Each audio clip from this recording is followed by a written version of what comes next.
Okay, welcome everyone, and thank you for joining us for today's live webcast, Adapting to the New Data Changes of KYC Regulations. If we could go to the next slide. Our featured speaker today is Kelvin Dickinson, Vice President, Compliance Solutions at ALACRA. Kelvin is responsible for ALACRA's KYC and AML and vendor third-party due diligence compliance solutions with a range of regulatory requirements. Prior to joining ALACRA, Kelvin was at Dun & Bradstreet for 9 years, and most recently as a Managing Director of Compliance Solutions, and previously as Principal Consultant for several of D&B's strategic customers. And joining Kelvin today, we do have Steve Goldstein, who's the co-founder and previous CEO of ALACRA. Today, Steve has taken on the role of Vice Chairman of Opus. Opus has acquired ALACRA in 2015, and prior to ALACRA, Steve was the Vice President of Strategic Planning for Knight Ritter's Business Information Services Division. So with that, I'd like to turn things over to Steve to begin the presentation. He's going to talk a little bit about Opus and ALACRA. Good morning, everyone, or good afternoon if you happen to be across the pond. So this is Steve Goldstein. I'm the Vice Chairman of Opus. Opus is an organization or an entity that's been put together to build up a number of software as a service compliance-oriented companies so we can provide compliance and regulatory technology services to financial institutions and to corporations. There are two companies in the Opus family right now. The first company that Opus acquired is called Hyperos, who are leaders in third-party and vendor management. And my company, ALACRA, was acquired by Opus in October, or the end of September of 2015. And for those of you who are not familiar, we are specialists in Know Your Customer and reference data solutions for financial institutions.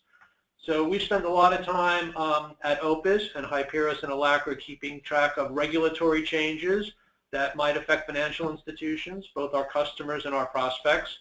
And Kelvin's going to run us through some interesting information today about how data can help regulatory challenges in Know Your Customer. So Kelvin, take it from there.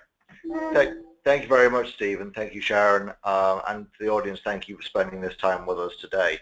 I'd like to start by just acknowledging that one of the reasons I love working at ALACRA is because Steve thinks that KYC data is interesting. So the problem we're going to talk about today is we have this increasing demand of global KYC regulations, and more they present significant challenges to banks trying to really comply with this complicated network of demands. So we can look back at most of the major enforcements, and the fact that banks are applying so much resource to this, yet we still see enforcement, just really underscores how difficult this is.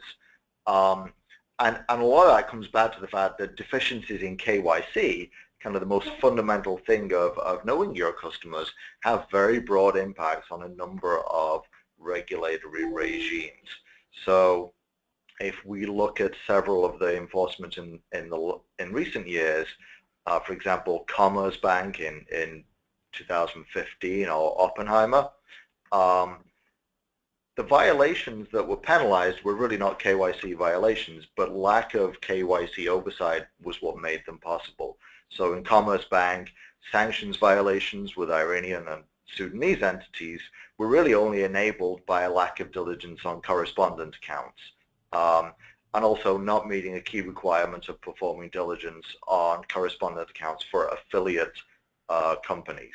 So lack of KYC drives to opening risks for other regulatory impacts.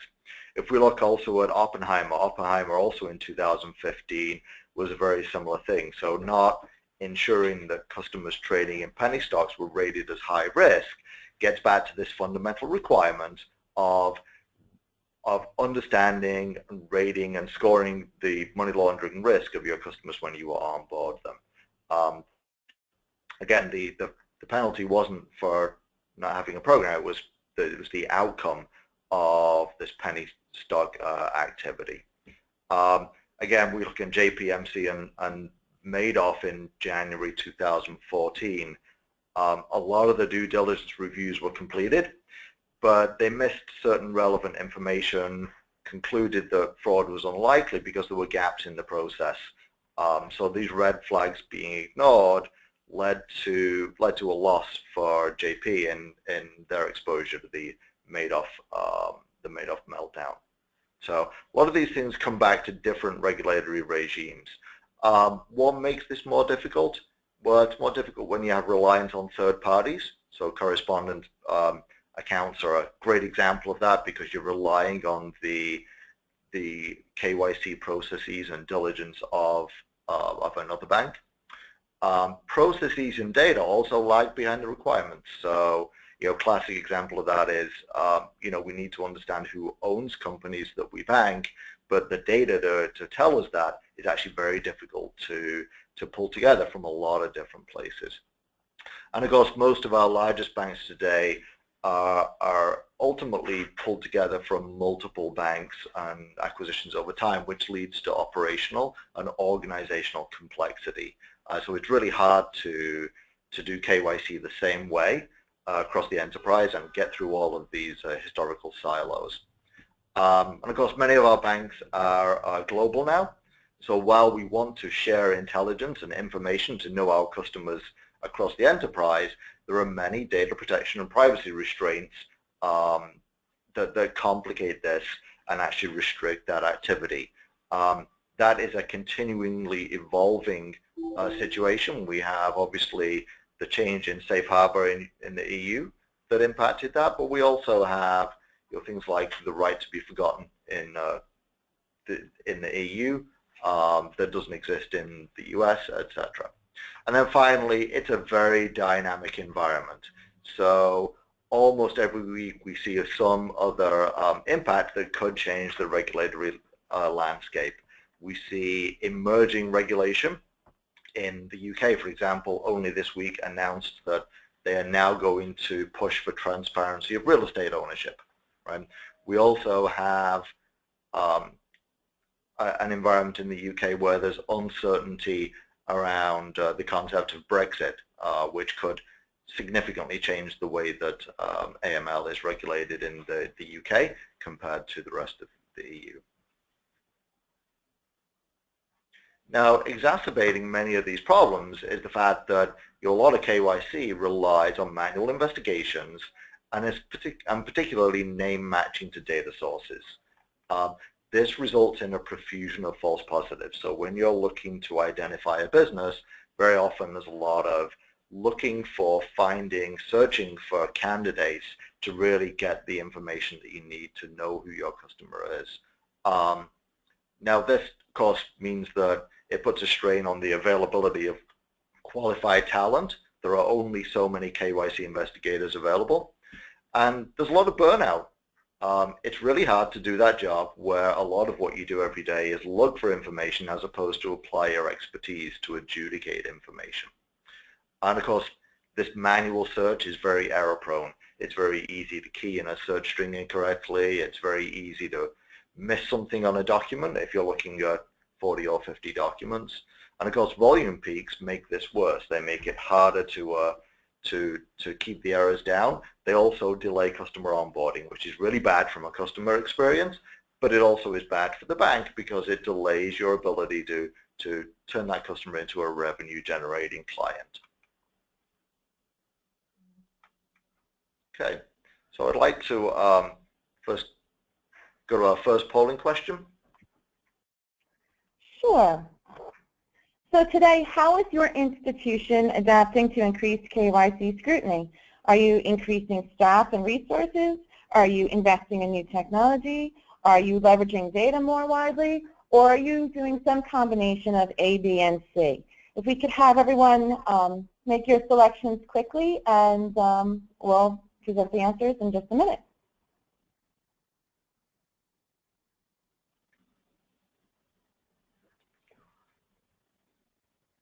Okay, I'm going to give everyone just a few more seconds. So, Kelvin, give me a guess for me. Which one do you think is going to come out on top? Yeah, so my guess was actually going to be B, but it's looking like a much more mixed response with D leading the way at this point. Okay, so we're going to, if everyone could make their final guess, we're going to close the poll, and we're going to share the results. Great. So what we see is, while we see 9% increasing staffing and resources and 13% investing in new technologies, it really appears that many of you are really looking at a blend of all three of these to try and address this solution. And what we tend to see when we speak with customers is somewhat representative of that. We tend to see a combination of A with slightly more emphasis towards B. Okay, so let's look a little further at this problem of complexity. So in this onboarding process, with all of its manual complexities and opportunities for error, we're increasingly required to take a risk-based approach, but that has significant regional variations. So for example, in the US, where we primarily have to comply with FinCEN and Treasury's requirements, and as many of you probably know, those were updated this week. They had been announced as a draft in 2014, and with very few changes were finalized on the tailwinds of the Panama Papers this week. Now those are going to require some very different processes than, for example, we see in the EU today, where we currently live under the third anti-money laundering directive, but by the middle of next year we will be complying with the fourth anti-money laundering directive.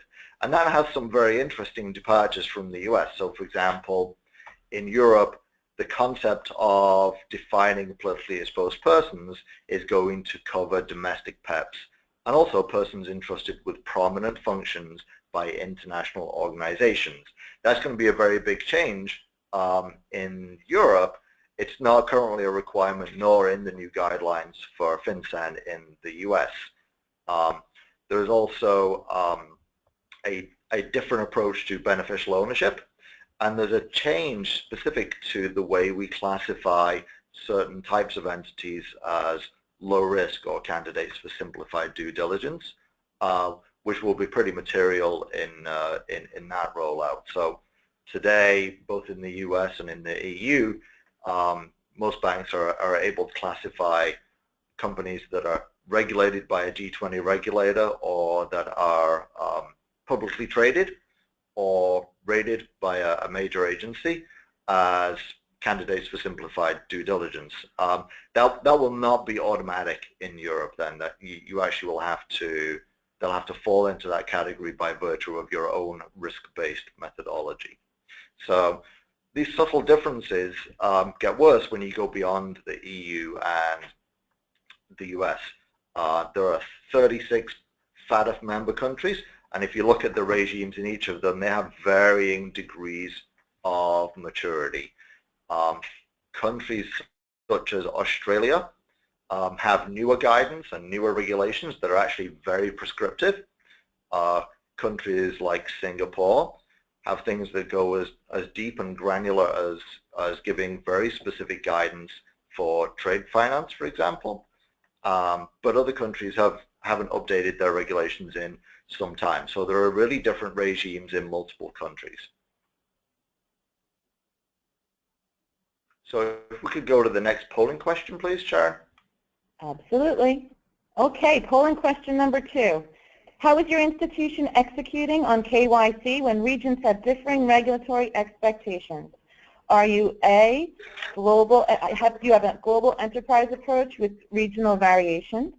Do you have a global enterprise approach universally meeting the highest threshold?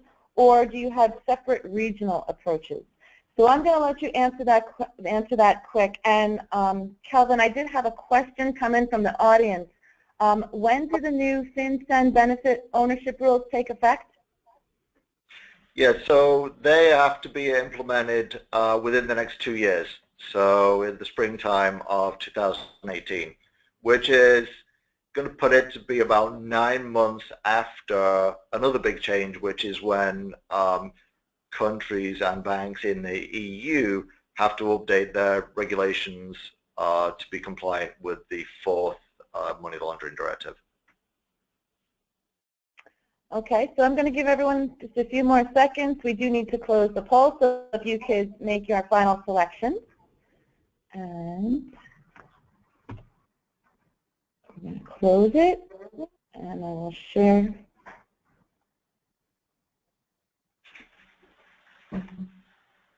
There you go.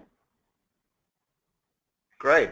So some interesting responses there. If I look at a pretty good mix, that 40% global enterprise approach with regional variations, and then we see slightly fewer have an enterprise approach that universally meets the highest level of requirement, and then slightly less have separate regional approaches.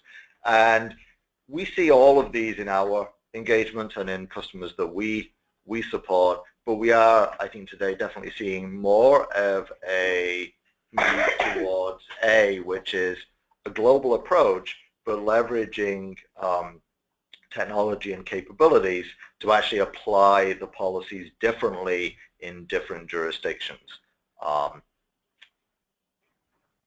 let's go to the next slide. So one of the things that that complicates this further is we have this increasing requirement to either collect or, in some jurisdictions, verify beneficial ownership. Now, this is made very complicated by the fact that, as we talked about on the first slide, the resources and the data tends to lag behind the requirement that you have to fulfill. So sources of ownership data are very fragmented. Today, you will often have to go to a combination of documents, data, collected information from clients at onboarding, and additional research. So it's very fragmented, which makes it time-consuming and difficult to collect. The data and open sources of this are very immature. It's very exciting to see, countries like the UK leading the way with their announcement of beneficial owner repositories, but these are still not there, and it's going to take time for that to evolve. And it adds very significantly to the KYC effort.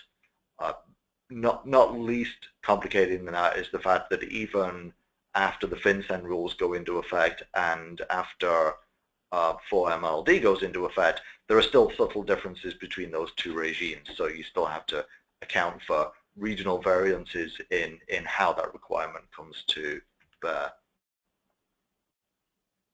Okay, and the final polling question, please, Sharon. Sure.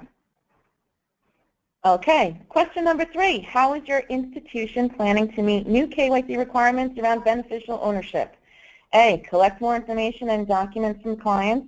B, rely on KYC industry utilities. C, wait for countries to provide open source registries. D, leverage commercial data providers. Or E, all of the above.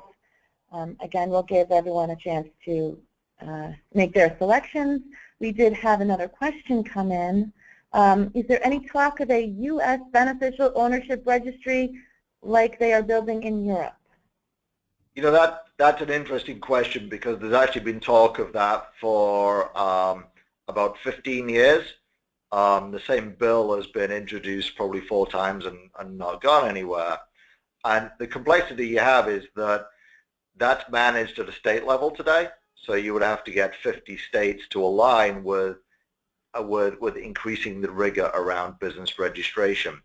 Now, the interesting development is that along with the new rules that FinCEN announced this week, FinCEN also sent a memorandum to Congress to ask for legislation to be put forward again. This time, instead of compelling each state to collect this information, but rather actually allow to require companies to register this directly with them. So, yeah, the question is coming up again, and there is, I think, on the tailwinds of the Panama Papers, some impetus for this. I don't know whether there's political will for this or not. Okay, and here are our polling results. Great. So roughly an even split between collecting more information and documents. Almost half of you are going in that direction, and then almost half are doing some combination of collecting more documents and relying on other sources such as KYC utilities, open source repositories that countries will develop, and leveraging commercial data providers to backfill this position. So that's actually very interesting because of all the methods, getting documents is the most traditional one. It is probably the one that has most certainty of getting you to collecting the full picture, but it's also, of course, very time-consuming and adds to the complexity, delay, and challenge of both completing KYC and also keeping KYC up to date over time. So let's talk a little bit about some solutions to try and address this. So one solution that we've been developing and evolving with our clients is an automated data approach to customer records, taking them into a process where we can append pre-matched intelligence to automatically identify customers that, well, we used to say can automatically be low risk, and now I guess with 4MLD we're going to say meet your definition of low risk. Take that customer information that may start out as being fairly thin and not necessarily accurate, and enrich it with external content so that we can seed your KYC workflow with cases that already have a lot of the data pre-matched. So this eliminates a lot of that manual name matching and selection and discounting of false positives when it comes to gathering the basic information on who a company is. And then finally, triaging and classifying records for risk and other factors that are really going to allow you to segment the workflow to get it through in the most efficient manner possible. Let's look at that in a more graphic way. So today's typical manual processes, we have up here this two real challenges. We could be doing bulk remediation to try and get our portfolio up to date, or just our business as usual, customers coming in the door to transact with us.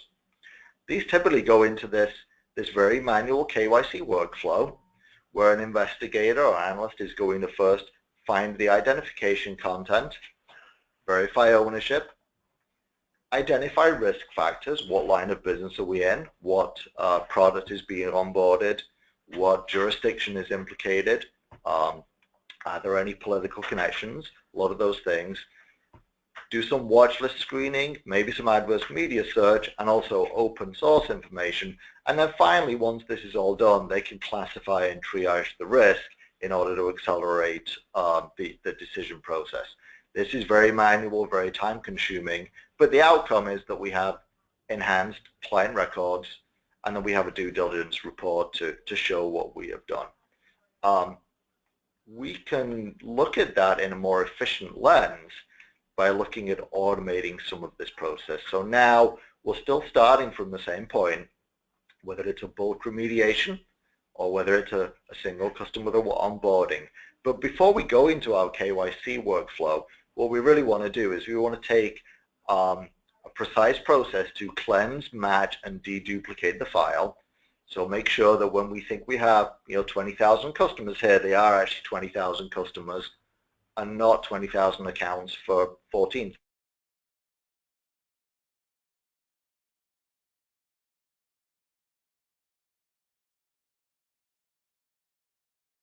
Data, risk factors, ownership information to the extent that it can be gathered, initial watch list screens to determine if there is potential matching adverse content or not, and then again triage the risk. So by the time we put this into a KYC workflow, we have our cases already matched to a lot of the content. We already have them classified or triaged in ways that make sense for us to work through them. We know where the high-risk records are. We know where the low ones are. We know which of them potentially have political connections. which of them potentially have watch list hits. And then we can do our additional searches manually, but we're doing much less manual work here. And then we still have the same output. We have enhanced client records and a great due diligence report to document the work that we've done and the methodology we followed. How do we do that? Well, the foundation for this is data. You have to have data in order to do this enrichment and also the matching. Now, we approach that by our relationships with multiple data providers, but also with the additional data that's available from open and also emerging sources. So KYC utilities, for example, will be great sources for ownership and documentation. The emerging open sources of ownership content will be great too. And of course, Companies House, business registries, and regulator sites. So bringing all of this together and matching as much as possible in an automated fashion, and then doing preliminary screens against the premium providers of watch lists allows us to do this enrichment process. And then we can transition into our KYC workflow. But now our cases are pre-matched. They're triaged. We have classifications that are organized into segments that make sense. So we can now very efficiently assign the workload and have our analysts work on making decisions instead of scurrying to just find information. And with that, I'd like to invite further questions.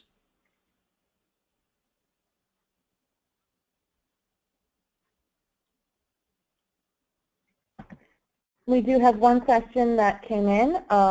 Can you comment on the progress you've seen among the KYC utilities?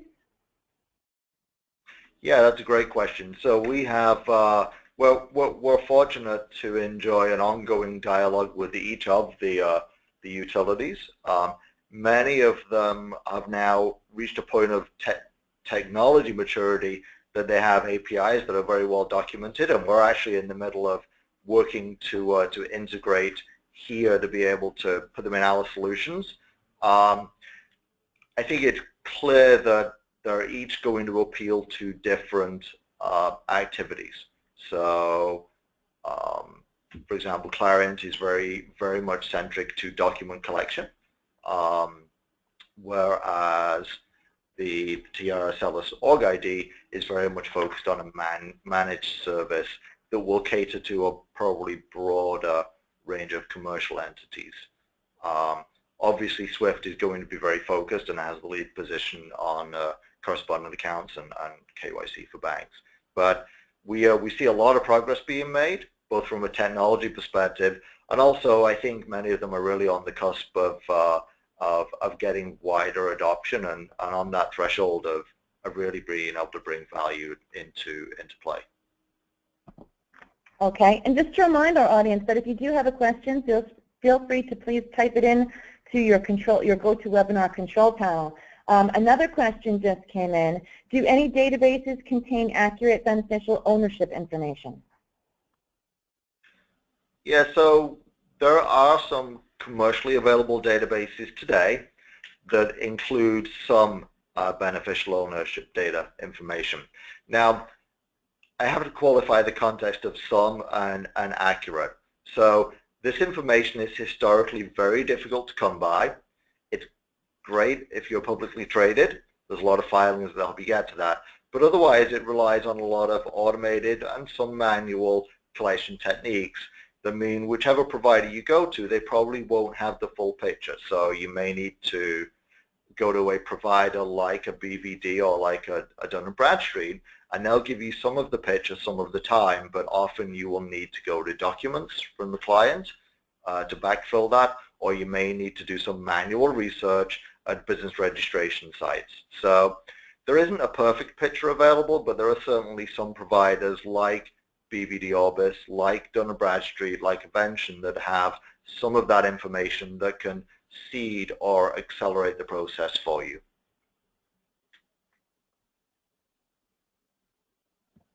Okay.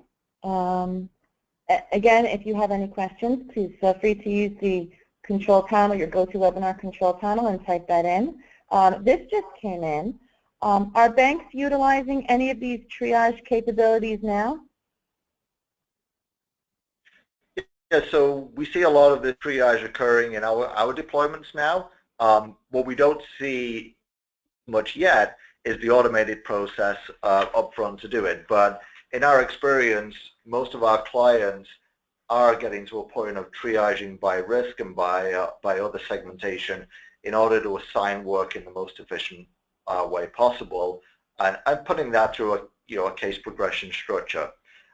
We have an emerging interest in this kind of process from a couple of large clients that we've actually started this with, because there's very attractive efficiency, especially when you need to do a remediation, and a lot of the data that you have may be aged, may be historic, and maybe hasn't necessarily been reviewed in a while.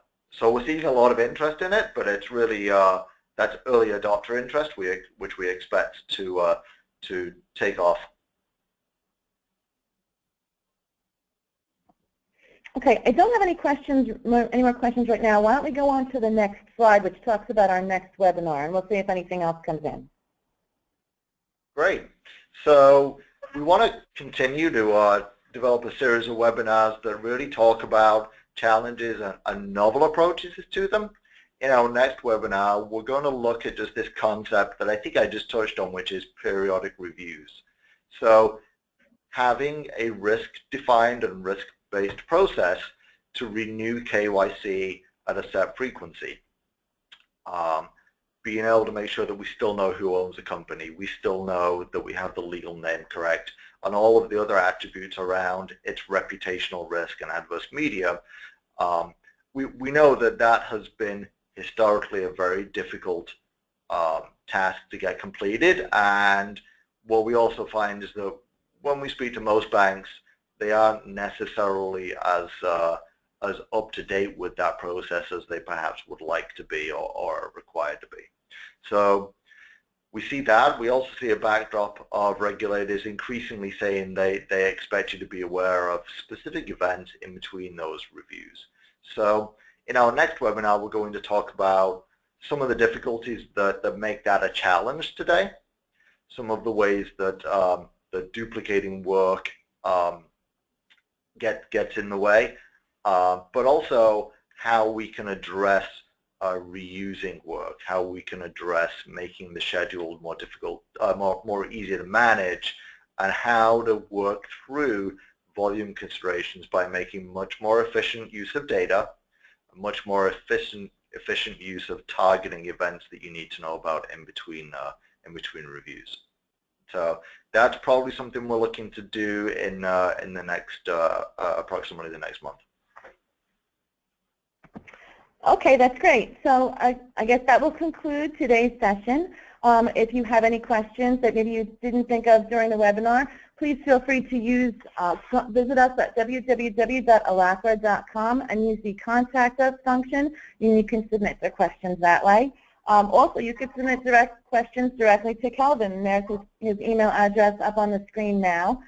We did record this webinar, so the recording will be posted at the beginning of next week on the Alacra website, and look for information regarding that webinar that Kelvin just talked about. And with that, I'd like to wish everyone a great day, and we'll see you at the next webinar.